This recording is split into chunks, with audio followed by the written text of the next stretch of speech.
Hey, we made it to day 7 of 21 days of faith, hope, and love. And as we've been focusing on faith all week, we'll close out as we look at a couple of verses Paul writes to his apprentice Timothy.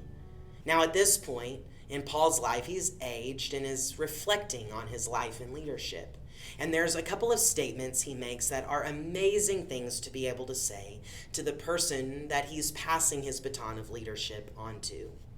He says, "You've seen my life, you've seen the way I've conducted myself, you've seen the good, the bad, and the ugly, and you've seen how God has worked through it all." Paul is not suggesting that he's been perfect, but he is suggesting that his own faith journey is something that Timothy could use as a model. Paul is able to confidently speak to the end of his race. He believes he's laid it all on the line, held nothing back. I was blessed to have incredible grandparents on both sides of my family tree. They were exemplary in their faith. One thing I observed about my grandmother was her testimony well into her 90s. She could always tell where God was teaching her something new in His Word.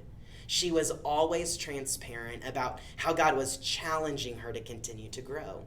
And so I watched that example and have been inspired myself to never stop learning, and hopefully to never assume I've arrived. But when my grandmother was on her deathbed, she commented that she felt nothing for anyone but love.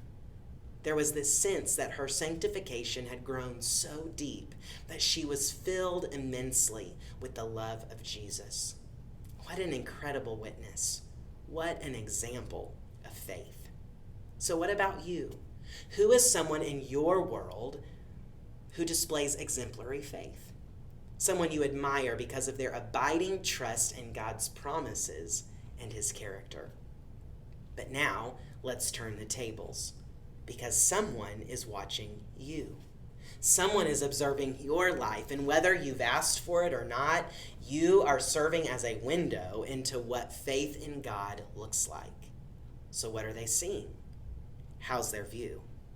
In today's application, write the name of someone you know is watching your life and conduct, and assess if you think you are showing them a life of growing faith. If you feel deficient in this, and chances are we all do, what is a way that you could be more intentional in showing them deeper faith? Write it down. Make a strategy. Remember, this is not about perfection. Paul was not perfect. And sometimes our greatest faith example is how we respond to our own failures and imperfections.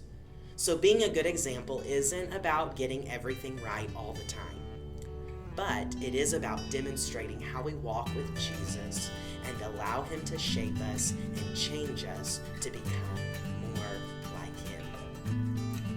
Thanks for wrapping up the first week of 21 Days of Faith, Hope, and Love. Tomorrow, we'll see you at worship, and we'll begin our focus on